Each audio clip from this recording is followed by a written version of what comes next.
Here is a man you should know. And after you've learned a little about the job he does, you'll want to meet him. He's a Red Cross field director, one of several hundred representatives of the American Red Cross, who'll be within reach and anxious to help you as long as you're in the service of your country, wherever that service may take you.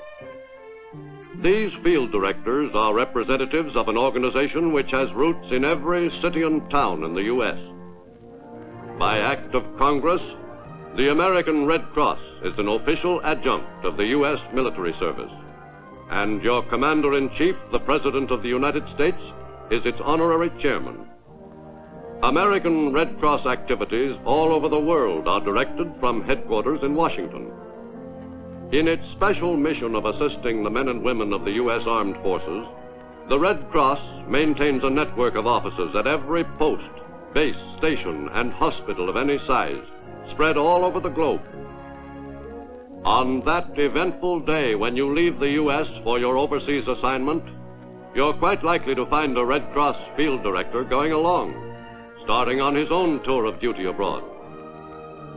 Whatever part of the world they operate in, Red Cross field directors and their assistants are chosen carefully for their ability to help you with your personal problems. Whatever your difficulty, the Red Cross field directors will be glad to talk it over with you.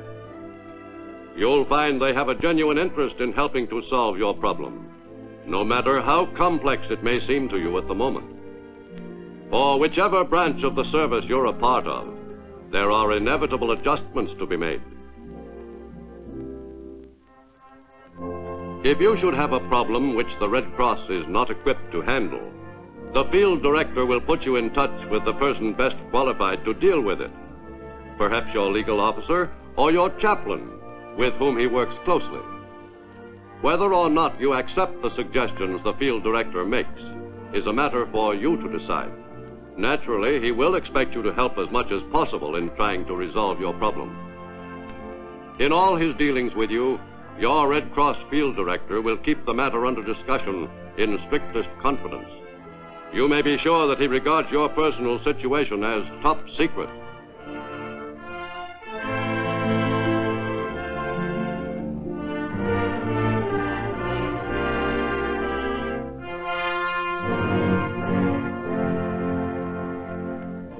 Some of the problems which may arise will be directly related to the fact that you are away from home and family.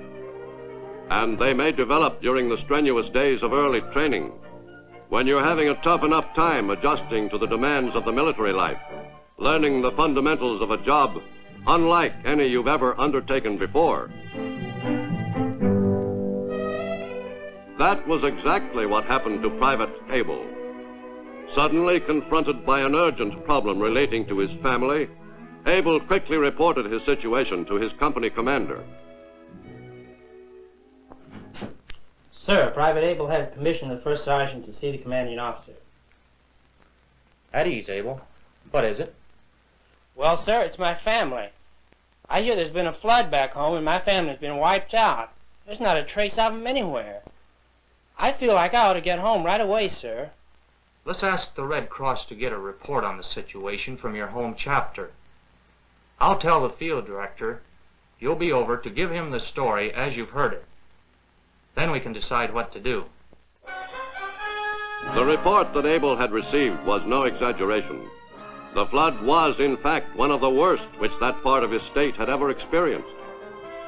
The homes of nearly 100 families were washed away completely by the raging waters.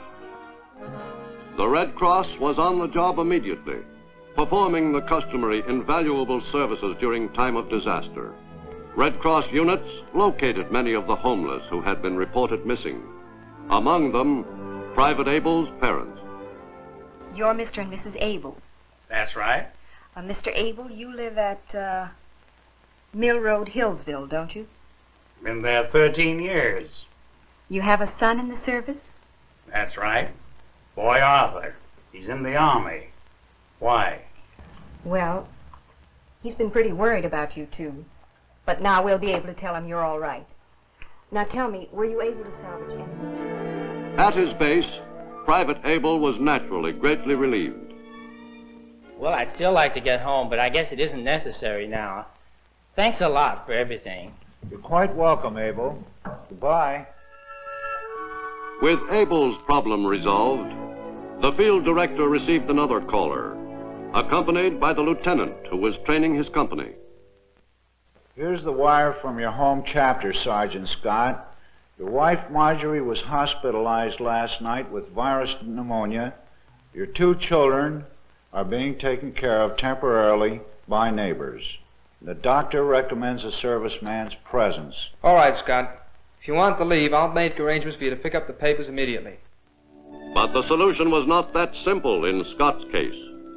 The emergency was completely unexpected, and he didn't know where he could raise the money he needed for the trip. Once again, the Red Cross came to the rescue. The field director, impressed by the urgency of the case, promptly arranged for Scott's transportation and subsistence. Though Red Cross funds are, of course, limited, and loans cannot be made to everyone who runs short of cash, money is always available to be lent without interest, or given outright to servicemen in cases of real emergency. Even veterans of many years' service, like Sergeant Charlie Carr, sometimes find themselves in special need of Red Cross assistance.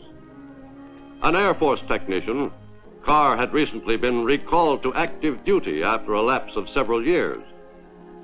Readjusting to the military routine was proving a little difficult for Carr, who found that he missed the comforts of civilian life. And he was finding it much harder to get used to military discipline all over again.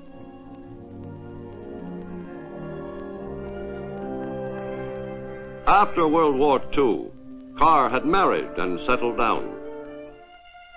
The young couple had looked forward to a quiet, uneventful existence in their hometown. But that life was interrupted after 3 years.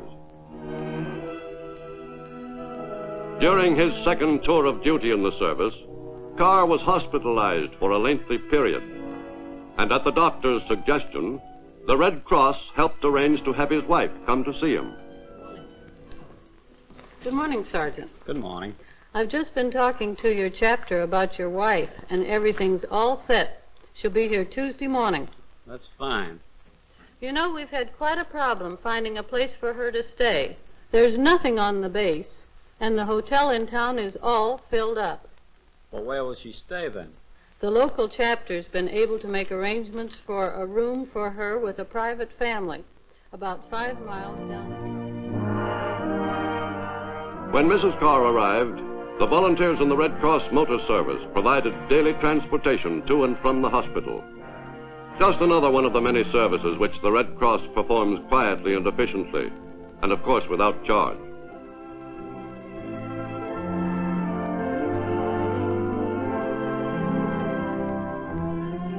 Mrs. Carr's presence had the desired tonic effect on her husband's spirits and helped speed his progress toward recovery.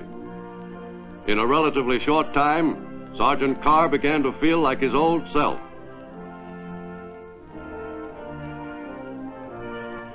In military hospitals throughout the world, the Red Cross maintains cheerfully furnished lounges designed to make it easier for the convalescing serviceman to relax. Red Cross representatives strive to make the hospitalized serviceman's day as entertaining as possible. Supplementing the regular Red Cross staff are groups of volunteer workers called Gray Ladies, who live in nearby towns and are happy to help in the effort to make life a little brighter for the convalescing serviceman.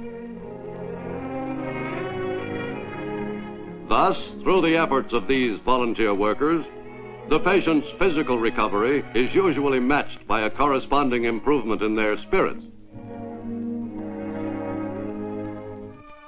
In any area, at home or abroad, the men and women of the Army, Navy, Air Force, and Marine Corps can be assured that they can count on the help of the Red Cross. At the front, Marine Lieutenant Dan Daveron's thoughts often turn to his family at home. When he last saw them 2 months before, Daveron realized that he was not to be with his family again for some time, perhaps for as long as 1.5 years or 2. In Korea, Davoren learned that his wife was expecting the birth of their third child, and the unsettling news that the doctor feared complications in her case. Back at home, Mrs. Davoren received considerable comfort from the offers of Red Cross chapter workers to assist her. She was especially grateful to learn that the Red Cross would provide someone to care for her other children while she was in the hospital. Word of this Red Cross assistance was sent via military communications to the Red Cross field director attached to Lieutenant Davoren's regiment.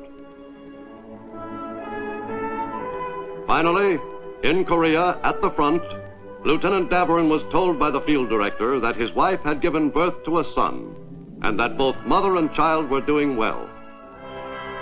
The lieutenant's morale jumped 1,000%. Maybe he'd name his son Dan Jr., he decided. At Mrs. Davoren's request, the local chapter worker helped in working out arrangements for proper care for both mother and child during the period of convalescence. The proud father experienced a great sense of relief.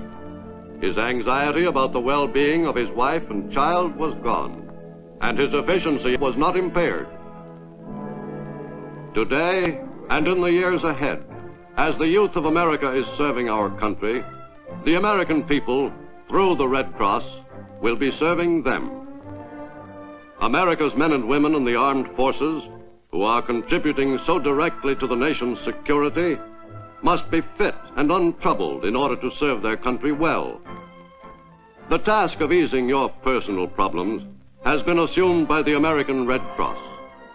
That assignment is regarded as a top priority mission by Red Cross workers in the 3,700 chapters in the United States and by its hundreds of field directors throughout the world.